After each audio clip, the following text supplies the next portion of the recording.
we got to talk about the R word. Yes, recession. In today's episode, I'm going to give you 3 ways to make sure that you and your family are recession ready. Hello and welcome to the Homeowner Prep podcast. I'm your host, Eric Halan, and this podcast was created to provide real-world advice and accountability for first-time homebuyers. We'll be interviewing industry experts, providing some how-tos, and talking with first-time homebuyers about their personal experiences. If that sounds interesting to you, please be sure to subscribe, and if you're watching on YouTube, be sure to hit the little bell to be notified when new episodes release. Now let's dive into today's episode. Hello and welcome to another episode of the Homeowner Prep podcast. Thank you so much for tuning in and chiming in. We definitely are appreciating a lot of the feedback that we're getting and the participation. We know that there's things that are going on in the economy, some fears, some worries. And so we want to address some of them. We're here to encourage you. We're never here to really be negative and to, be like a downer on what's going on in our economy and the opportunities that are out there. In fact, we're quite the opposite. We believe that there are plenty of opportunities for families to not only become homeowners, but to truly build a legacy for their family in the next generation. And so today we are talking about a topic that's kind of a fear-based topic, something that people don't want to talk about, they don't want to address. It's the elephant in the room, right? And that's recession. We know what our economy is going through. I've talked in previous episodes about we're already feeling the effects of the recession and how inflation has impacted our daily lives and things of that nature. But again, I'm here to encourage you. And I really just want to make sure that you are ready and prepared for a recession. No matter how bad it gets, if you're prepared, it won't be as bad as it could be. So our biggest thing is to make sure that whether, you feel the impact or not, you're taking some steps now just to get you and your family prepared for what's to come in our economy. And so the first thing I do want to do is just define what a recession is, because I don't think people really understand what it is unless you've done some econ classes or something like that.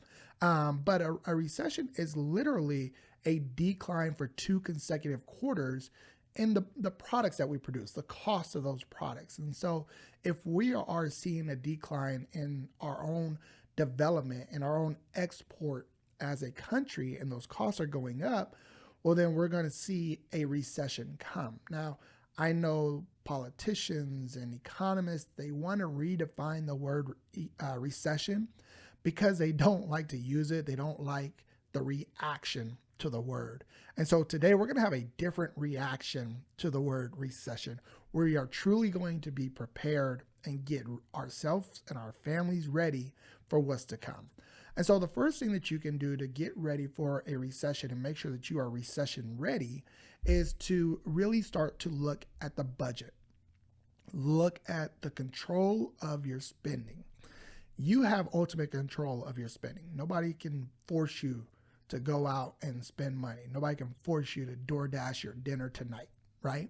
So you have to really take an honest look at your budget and gain some control over your spending. Right now, we're seeing that a lot of Americans are struggling to gain control. In fact, what they're doing is they're opening up more and more credit cards at an alarming rate and raising those credit card limits in order to pay for the lifestyle that they've built. And that is the definition of living beyond your means. And so I really want to address this first and foremost because there's nothing more you can control than the money that comes through your hands. You can't control what the politicians do. You can't control what the stock market does. You can't control the job market, but you can control the money that actually flows through your hands and through your bank account. And so again, gain control of your spending and really start to tuck some money away. Here comes the rainy day, right? Are you prepared for it? I remember a couple of years back, not even that long ago, where people were saying, well, I don't want to buy a house right now. I'm going to wait till the market crashes. And I would always respond to that, hey, that's great. How are you going to be ready when the market crashes, right? Are you saving up a bunch of money? What are you doing to be ready for when that time comes? And that's the same here when it comes to recession. Hey, you may be in denial. Well, hey, there's no recession coming, or, I'm okay. Well, how are you okay? Do you have money in the bank? Are you liquid? Meaning, do you have access to capital if you were to need it? If an emergency came up, would you have access to that capital? And so really gaining control of your spending and your budget is the first thing you can do to be recession ready. So that is definitely number one. Number two is going to be the opposite of what everybody else is doing. And that is pay off your debt, pay off credit card debt in particular. The interest that you're paying on debt is extremely high, especially for credit cards. And so the best thing you can do is really focus on paying that down. If you gain control of your spending, you have some extra money where you're paying down those costs that have money going out every month, because that's like paying yourself. If you have a credit card and it's 15% interest, I don't want you to be looking at trying to go find an investment. I want you to gain that 15% right away by paying off that debt. So that is definitely number two. I want you to focus on, what are the debts that I have and how can I pay them off? Can I use a snowball debt repayment plan to accelerate paying off debt so that I'm ready should this recession come, or should I start to really feel the effects of the recession? If you need help with, putting together a debt repayment plan, anything like that, that's what we're here for. And I'll definitely, be sure to provide our URL at the end so that way you have a way to get a hold of us.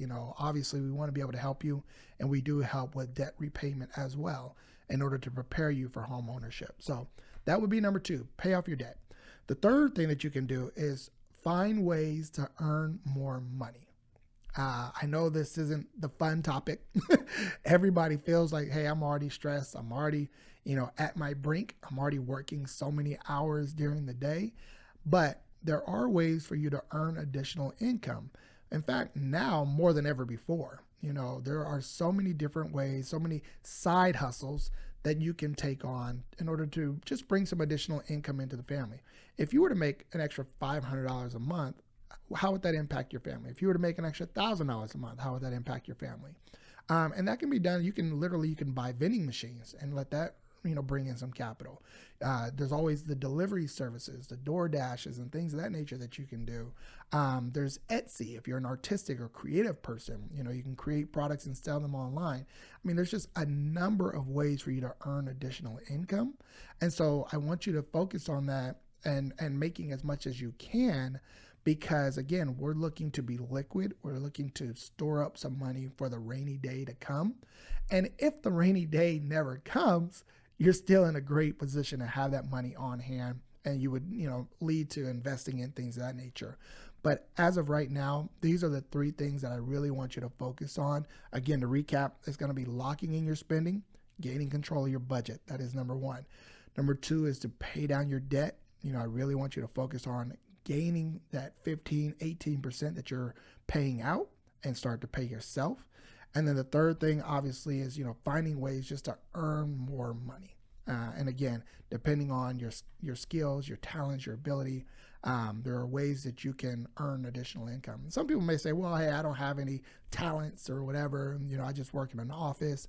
Guess what? You can be a virtual assistant.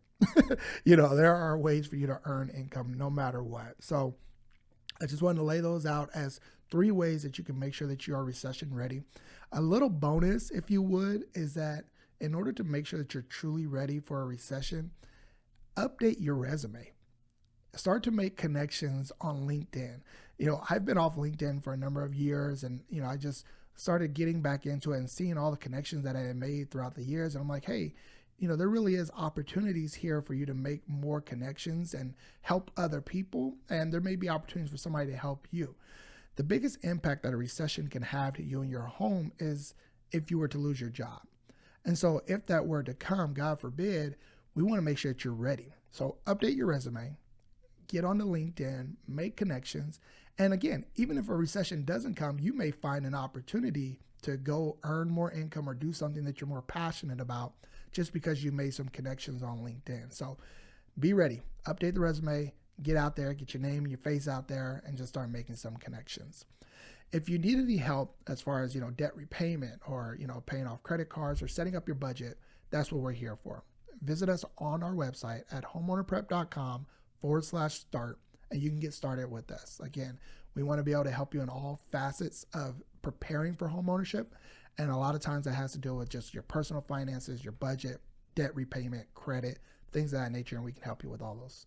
If you have any direct questions that you just want to ask quickly, you can always reach us on our social media channels.